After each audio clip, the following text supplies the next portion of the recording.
Hello, everyone, and thank you for joining us here today for our one-stop shop for all things wireless training presentation. My name is Dran Dixon, and I am the Deputy Program Manager as well as the Team Lead for the GSA Wireless Mobility Solutions Program. We're very pleased to bring to you a few of our solutions and capabilities in order to help guide you through your wireless acquisition needs. This training is being offered on demand, and you will earn 1 COP for completing the session. There's a lot that goes on behind the scenes within our program to help make it all happen so seamlessly. And let me take this time to introduce our team members so you better know who they are. Ben Carolan, our program manager. We have Jason Lee, our telecom specialist. Our contracting officers are Lisa, Sharday, Sarah, and Shelley. And we have subject matter experts, Kelly Adams and Cyril Sin.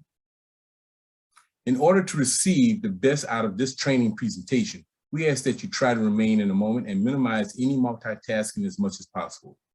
Since this is a pre-recorded session, if you should have any questions, suggestions, or even comments for clarification, please feel free to make notes and follow the link of our wireless at gsa.gov. Without any further delay, let me introduce our next speaker, Ben Carolan, our program manager, who will dive a little more into the details of why GSA Wireless Mobility Solutions is your one-stop shop for all things wireless. So please enjoy. Over to you, Ben. Great. Thanks, Strand, and thanks everyone for joining us for this presentation today.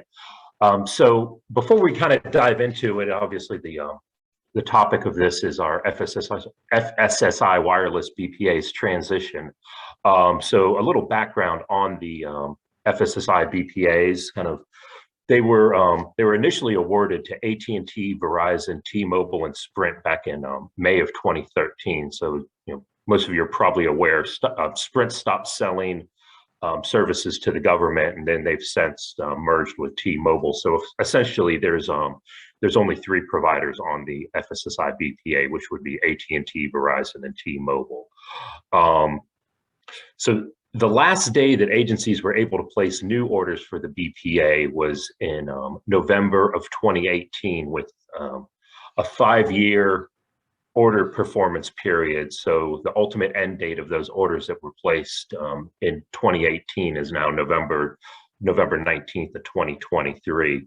We did see a lot of agencies take advantage of that 5-year continuity period. So understand that a lot of agencies right now are kind of still operating in that time frame, and that's why we're having this training and other trainings to kind of get out and start talking about the transition early, because as you know, a successful transition, especially if you're going to be transitioning from one carrier to another, thousands of devices, it does take some time and some planning. So even though November of 2023 might seem like a long time, by the time we get into the acquisition planning as well as the actual transition, that time quickly goes away. So the BPAs were really developed to provide a procurement vehicle for a centralized government-wide cellular services program that would meet the majority of the federal government's wireless needs offered by the cellular industry at that time. As you know, obviously the wireless industry has transformed and revolutionized over the past 8 years or so. So a lot has changed in kind of how we use wireless technology in the federal government, as it was when this BPA was initially developed.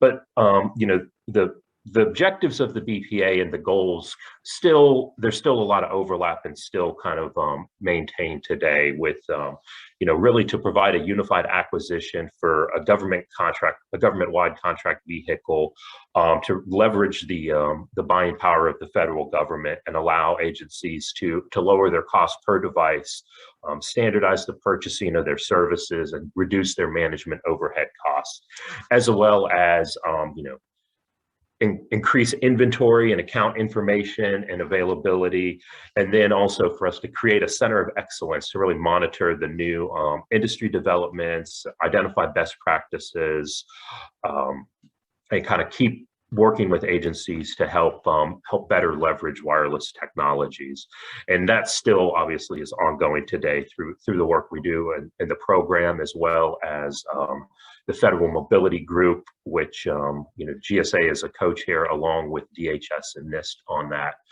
So that's a great opportunity to learn more about revolutionizing the mobile technology moving forward, especially with 5G and so forth.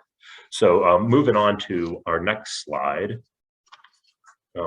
really what's the value proposition of kind of what it is we do and why it's important. So when it comes to wireless and mobility solutions, standardization and simplification really are the way to go. It, helps, drive savings and allow you to operate more efficiently. We've seen agencies that can consolidate their mobile contracts, reduce their monthly recurring charges.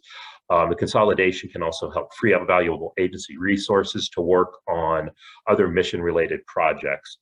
When you standardize your plans, you really do realize savings. It's hard to compare pricing or the cost when you have employees using dozens of different plans on dozens of different contracts. And then so when you have everyone on a level set playing field with 1, 2, or even 3, maybe pooled plans, which we really started on the FSSI wireless BPA with the 100, 400, and 900 minute plans, you can really see the impact of those savings. So we do have the same plans that were available under the FSSI BPA that most of you are familiar with. Those are continue to be available through the Wireless Mobility Solutions program. And then, from here, you can get whatever really kind of minutes or pools that your agency needs to, to continue to operate. We additionally, we do have the unlimited voice pool plans for agencies that need that. But once you consolidate your contracts and standardize your plans, it is really a lot easier to manage your mobile program. And finally, some of the resources we created through our Center of Excellence can really help you with defining those requirements, as well as the market research and so forth. So at any stage during the process, please feel free to reach out to us at GSA and the Wireless Mobility Solutions program. Dram gave you the email address earlier, and I'm sure you'll hear it a few more times throughout this presentation at wireless@gsa.gov, and we're here to help you. So moving on to kind of what what the program looks like now. As I've mentioned, we've really moved a long way since the days of developing the FSSI wireless BPA. So the new wireless solutions program was developed to incorporate the best practices of the BPA, and we're still focused on helping agencies meet many of those challenges, while also allowing agencies greater flexibility in how you purchase your mobility services and how you can best leverage some of these capabilities. So the program took a broad focus on mobility by enhancing the mobility SIN, which is special item number 517312, on the information technology multiple schedules. The IT schedule, it's the largest IT contract vehicle in the government, with over $10 billion in annual procurements, 7.5 million products and services, and over 19,000 vendors. So additionally, the enhanced SIN included 11 subcategories of wireless solution services that truly can give customers that one-stop shop for your mobility needs. I'll cover a little bit more in the coming slides, some of those subcategories, but the detailed descriptions for those services is available on our website at gsa.gov/mobility, as well as the acquisition gateway. And some of the major benefits of going this route, and us just leveraging the schedule to allow the agencies the greater flexibility, which our next speaker, Sade, will cover some of those additional capabilities from the contracting perspective. But also the schedule, it provides an open solicitation. So at any time in the process, new vendors that either come to the market or develop capabilities in the wireless mobility solutions realm that kind of fit under those subcategories, they're able to join the schedule under that specific SIN if they meet, if they meet the technical requirements for that. And additionally, new vendors and existing vendors, they're able to offer new products and services at any time through modifying their schedule price list. And that allows industry to introduce new technology pretty much as soon as it becomes commercially available. And then one of the other benefits is the ordering period on the schedule. The contracts are typically awarded with a 20-year period of performance. That's 5-year base with 3 5-year options for the schedule contract. That really gives agencies, pretty much assurance that you could place a standard task order, which is typically the 1-year base with 4 1-year options at any time in that contractor's period of performance, and you'll be able to realize the full task order performance period for your requirements. And then additionally, one of the other final benefits of the IT schedule is that, not only is it open to federal agencies, but through the cooperative purchasing program, state, local, tribal, and regional governments are also able to leverage the IT schedule and realize those savings, not just for their mobility program, but all the IT products and services that GSA offers on the schedule. So, moving on to the subcategories for the mobility SIN, as we mentioned, as we've looked at the best practices from the BPA, and then also learning, kind of how agencies are buying and really leveraging mobile technology now, as opposed to back in 2012, 2013 timeframe when we developed the BPA.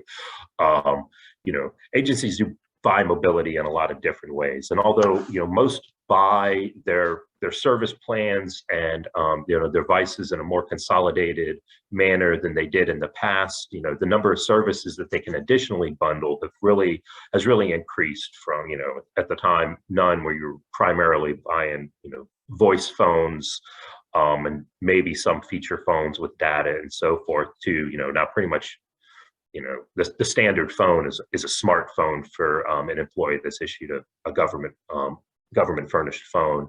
So with buying that, they bundle a lot of different additional mobility capabilities to include, the MDMs, the mobility as a service, TEMS capabilities, enterprise mobility management.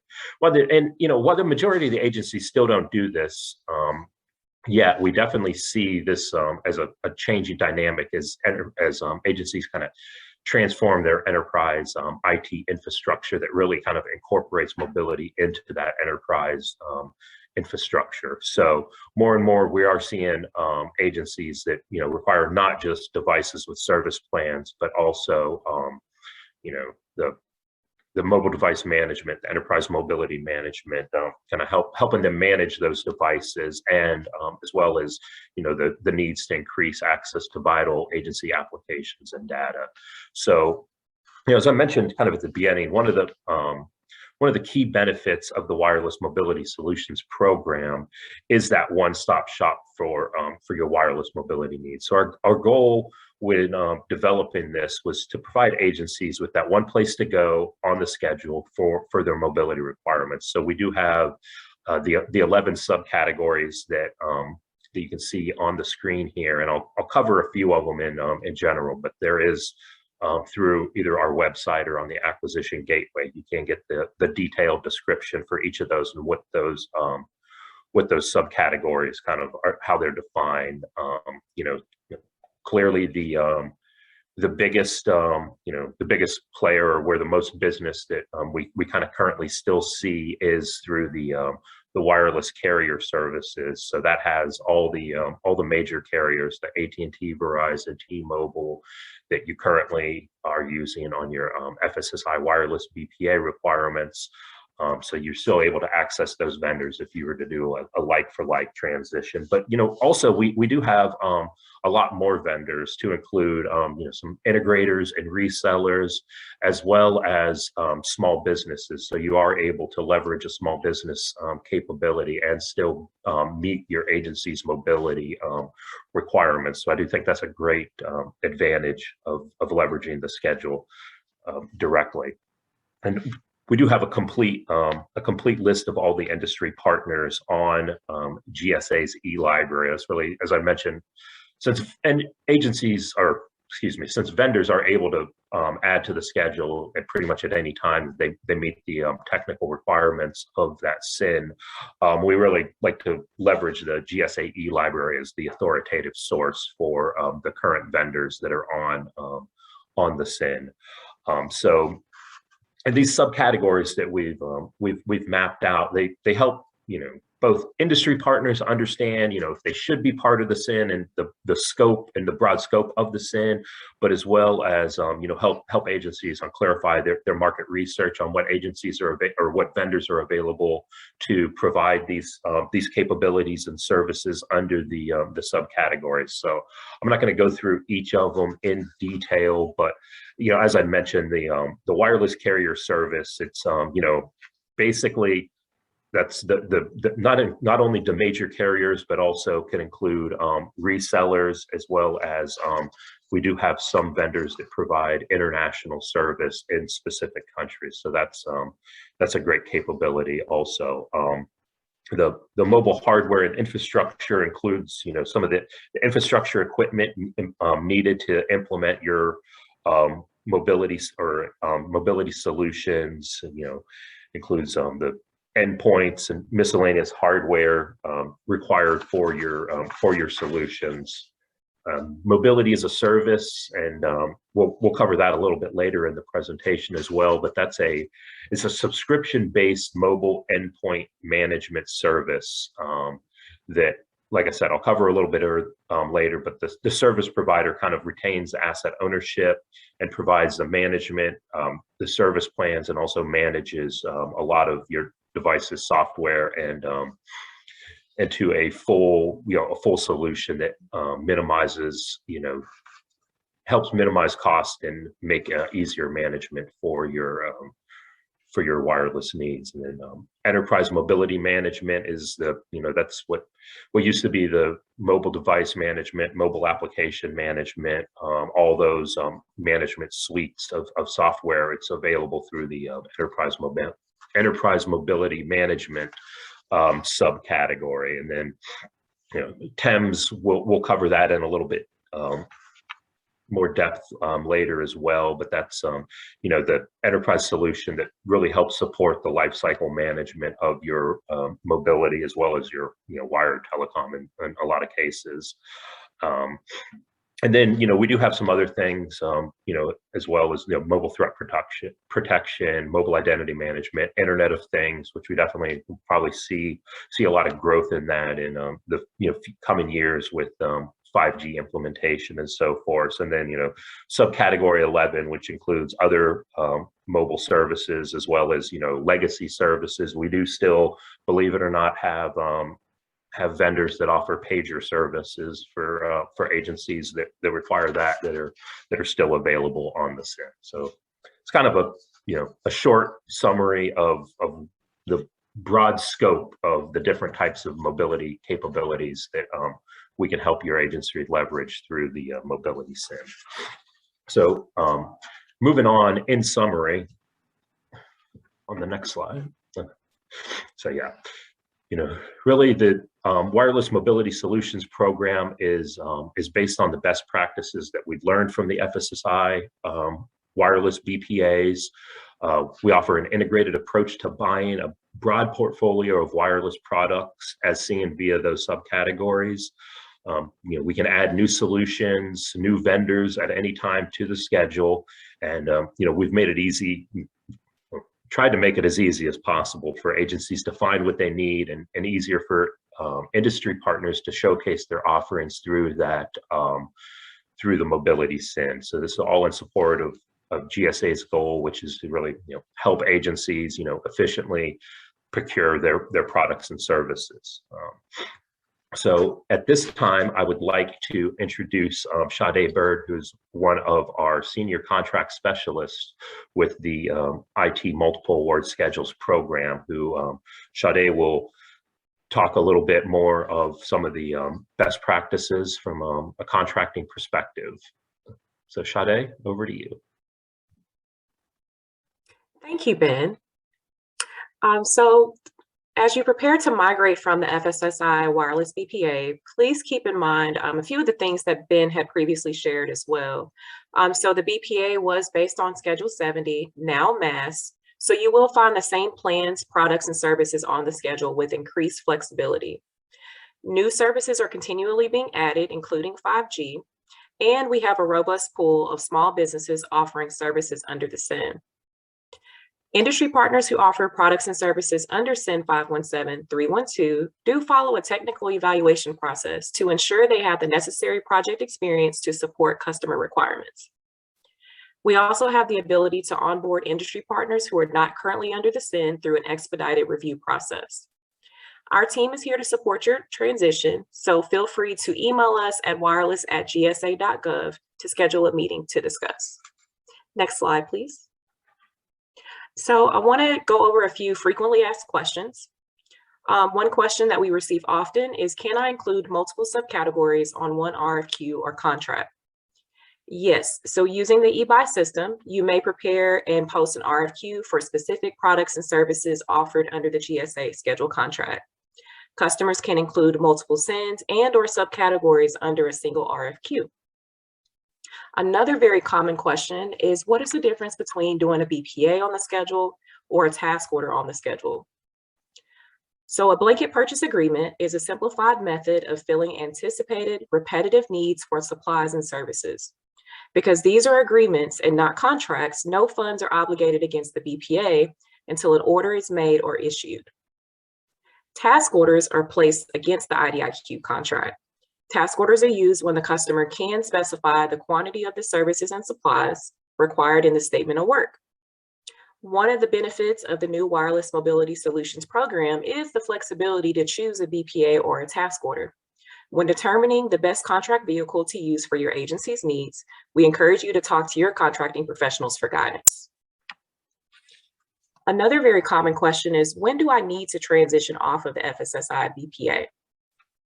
As been mentioned, many of our customers have task orders that are set to expire between now and November 2023. So we encourage you to reach out to us sooner rather than later so we can support you with your transition. Another question, how much time should I allow for my wireless procurement? Only you and your agency can answer this question, but we encourage you to start early. And be sure to allow sufficient time to avoid interruption in service. And also be mindful of performance dates at both the schedule and the task order level. And now I'll turn it back over to Ben. Great, thanks, Sade. And I just, do want to give one other note with one of the really great things about the mobility program at GSA is really how closely we do work with our contracting officer team, which includes, Sade, Lisa, Sarah, and Shelley. So they focus not specifically or wholly on the mobility contracts, but they're really the core group that focuses on those contracts within the IT schedules program. So it is nice that we're always able to reach out to them, or if any customers come, we're able to bring in that contracting officer to get their expertise on those vendors' schedule contracts. So do definitely keep that in mind as you're working on your transition, whether it's from the program perspective or the contracting perspective. We're definitely here to help you with that. So, one of the things I do want to kind of cover a little bit more in depth as we're kind of talking about exploring opportunities and looking at transitioning from existing FSSI orders to this mobility SIN. Like I said, we can definitely support if you want to do a kind of a like for like transition. Or even if it's a bridge transition or something like that. But one of the other great capabilities that's really I think going to help agencies moving forward is the ability to leverage some of these either the telecom expense management services or the mobility as a service vendors and services that we offer on the mobility SIN for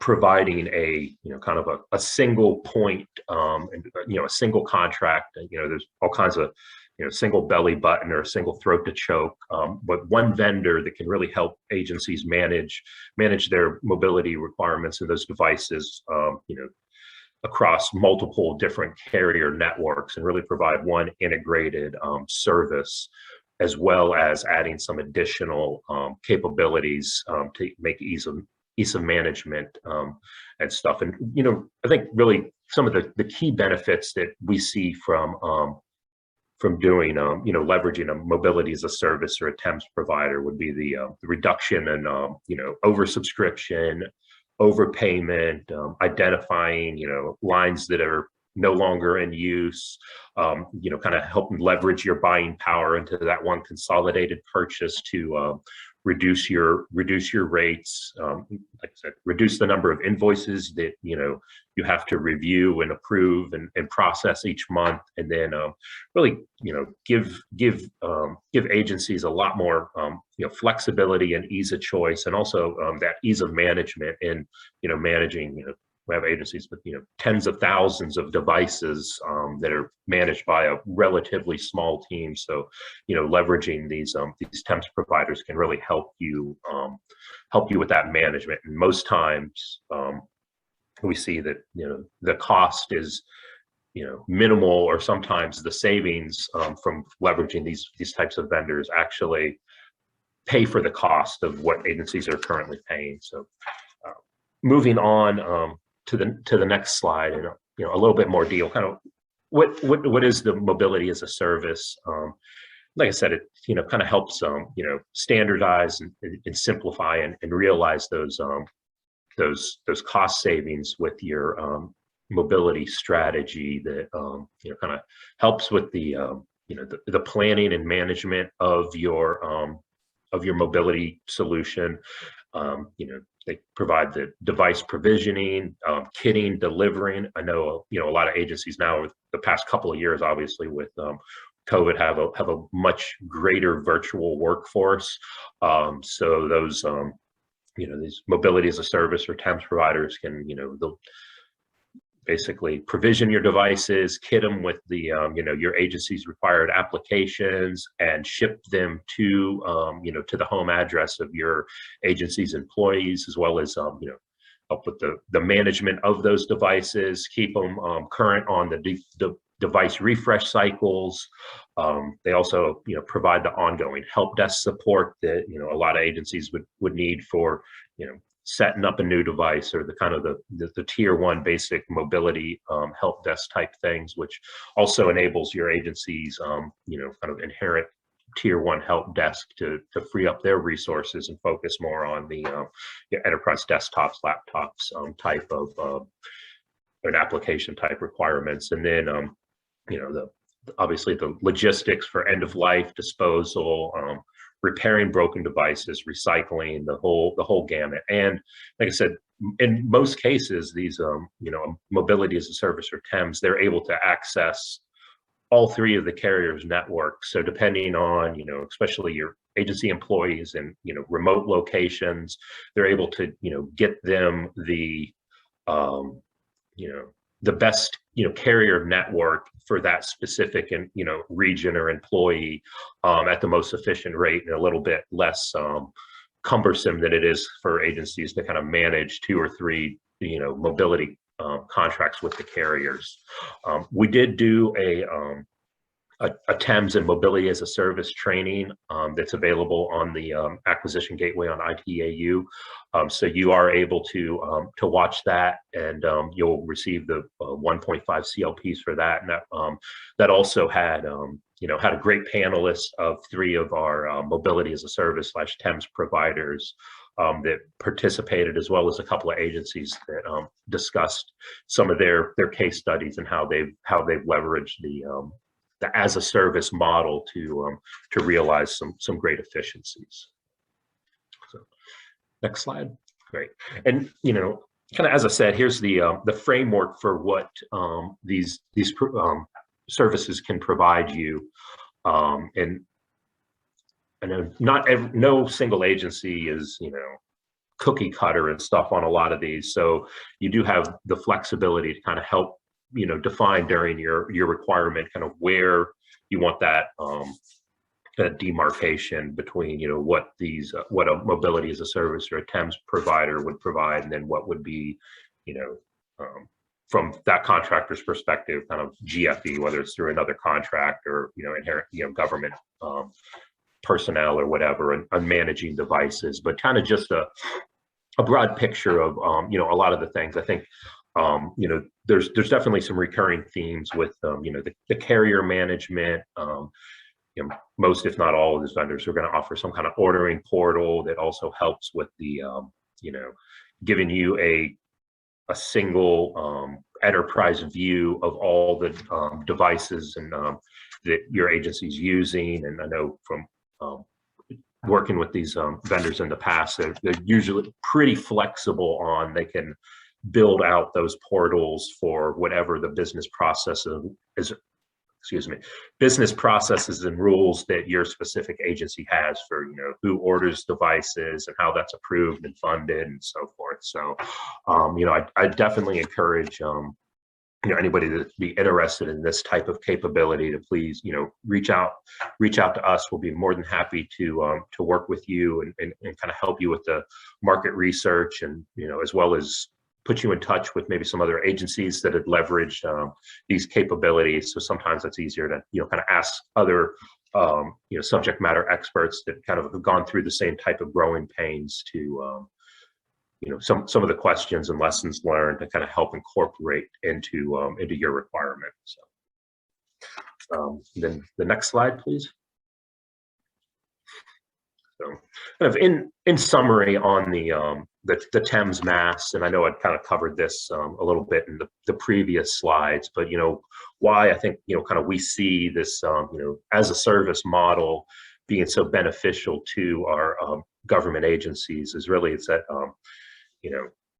the foundation that gives it the your single point of your single interface with one vendor to help manage multiple different carriers, multiple different devices, and then also able to integrate that, like I said, that single interface for ordering your services, and then provides you with the management, expense management, the inventory management. So at a single logging into one portal, any person who has the right privileges can see all the devices in use and all the details of that, and helps reduce a lot of the overhead cost, or identify lines that you may have that you're still paying your monthly charge, but nobody's used that device in 6 months or whatever, and help deactivate those lines to help agencies save money, and then also help right size with leveraging the pooled plan approach. I know kind of us specifically, most of the agencies kind of had the 400-minute, and working virtual from home most of the time, and my phone's on my home's Wi-Fi. I'm willing to bet that my actual voice usage is in the tens of minutes a month, as opposed to the hundreds of minutes that it used to be while we were going into the office. So just kind of keep that stuff in mind, and it really does help you to get the most efficient mobile service package that you can for your agency, and still meet all of your needs and business goals. So moving on, I'm going to turn it over to Kelly Adams, who's one of our contract support subject matter experts with the mobility program. She's going to go over a couple of tools that we've developed, incorporating some of the lessons learned over the past years with the FSSI wireless BPA and transition into the mobility SIN. So that said, Kelly, over to you. Great, thank you so much, Ben. So I'm going to talk a little bit about the RFQ generator tool. The tool is a web-based application that allows agencies to develop their wireless RFQ, leveraging best-in-class terms and conditions. The goal of the tool, which was developed with our mobility team and our acquisition gateway team, was to reduce agency acquisition costs by reducing the resources and time needed to develop your procurement documentation. And I will do a demonstration of the tool, and you'll see that sort of a defined, standardized format that helps vendors more efficiently prepare their responses, which will lessen the time required to respond to your RFQ and make things easier for your agency. Right now, the tool supports subcategory 1, which, as Ben talked about, is wireless services and devices. And we do hope and plan to add additional subcategories in the future. We did work, one of the agencies that we worked with in developing the tool was the EPA. So there are best in class inclusion for device recycling and disposal requirements that do meet the EPA's guidelines. And we do have EPEAT information included for vendors to take into account when responding. So in this presentation, you can see a link to where the RFQ generator tool is located on the Acquisition Gateway. The Acquisition Gateway does require you to log in. So if you don't have a login and password, it is authenticated with OMB Max, and you can easily sign up for that. So I'm going to stop sharing my screen for one moment, and I'm going to jump over to the tool itself.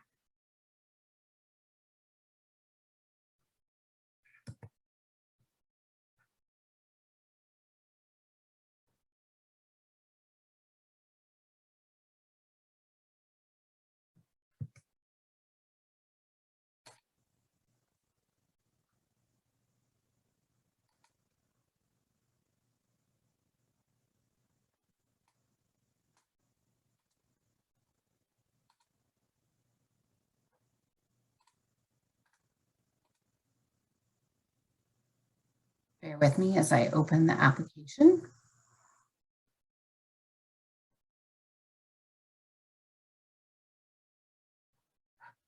And let me go ahead and start sharing again.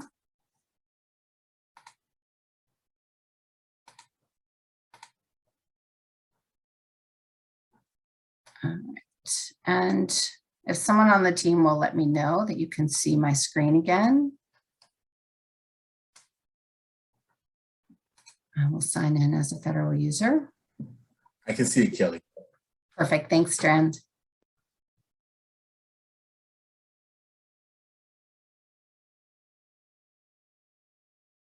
Okay.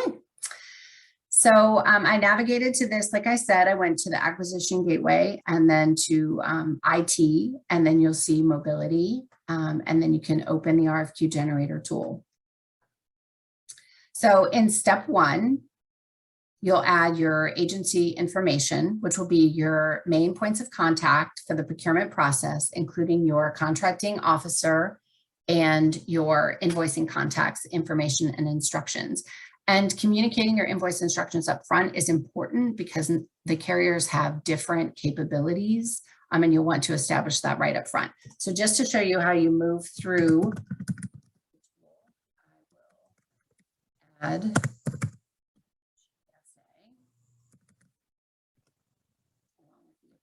and then I'll add myself as a contact.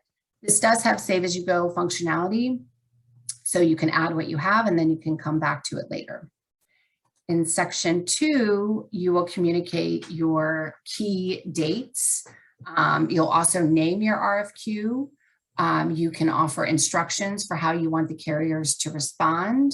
It allows you to conveniently communicate what your base period is, as well as your option periods. And adding this little plus mark here, you can add additional option periods.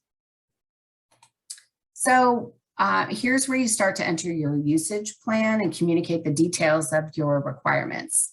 You'll specify whether you want iOS or Android devices, how many, what your quantities are for phones, as well as tablets, air cards, other devices that are needed. Then you will move into communicating your voice usage plans. So we see most agencies, your average user is using about 400 minutes, but we offer 100 and 900 minute plans for you to round out what you're purchasing to ensure that you are meeting your agency's usage requirements.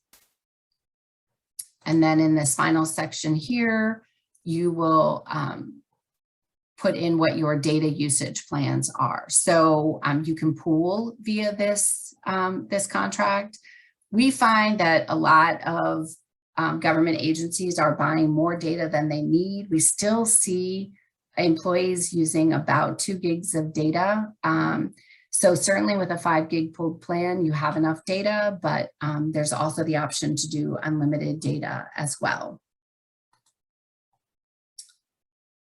As we move down to domestic coverage, this is where you can include exactly what coverage you need, either specifically, or if you just want to make sure that you have a national carrier that is covering the majority of the US, you can check this box right here, specifying that they must offer 95% US domestic population coverage. So international requirements are often forgotten as agencies put together their wireless requirements. This section allows you to communicate exactly what you need, whether you need international calling plans here. So that's employees that are based here in the US calling internationally, or if you have employees that are traveling and you need international voice and data roaming, you can select the countries where those folks are going here and you can select as many as you need, and then the carriers can give you example pricing. I don't think I selected any hotspots there, but so next section, you can specify your items that you need, such as push to talk, wireless priority service, any security features, whether you need mobile device management, mobile application management, or mobile security. Keep in mind, this is going to your wireless carriers. So if you're looking to buy those services from them, you can include it in this RFQ, or if you, that is one of the subcategories under the program, so you can combine it or you can do it separately. Here's transition planning. So this is where you want to state your transition requirements, add any specific agency terms and conditions that you have. Keep in mind, the tool does include best practice terms and conditions already. You're not required to add anything else, but if you do wish to add something specific, you can add it here, and then you can use this little plus sign to add additional terms and conditions. When you are finished, let's see if I can move this. So as I mentioned, it does save as you go, so you can save it here. And then when you have completed it, you can download it. Now, mine won't work because I haven't completed all of the required fields. So it does check to ensure everything that is required is included. Another thing to note is that this RFQ is private to you and your agency until you are ready to share it. So it doesn't automatically get shared with anyone. We don't see it. We don't know the agencies that are out there creating RFQs using the tool. It is, it's only shared when you're ready to share it, either by posting it to eBuy, or if you choose to send it directly to suppliers, they are listed on our website. All right, I'm going to stop sharing for just a moment and move back to the presentation. And as was mentioned, if you have any questions about how to use the RFQ generator tool, we have a user guide, but also we are happy to meet with your team and go through your requirements and help you put together your RFQ. So let me get back to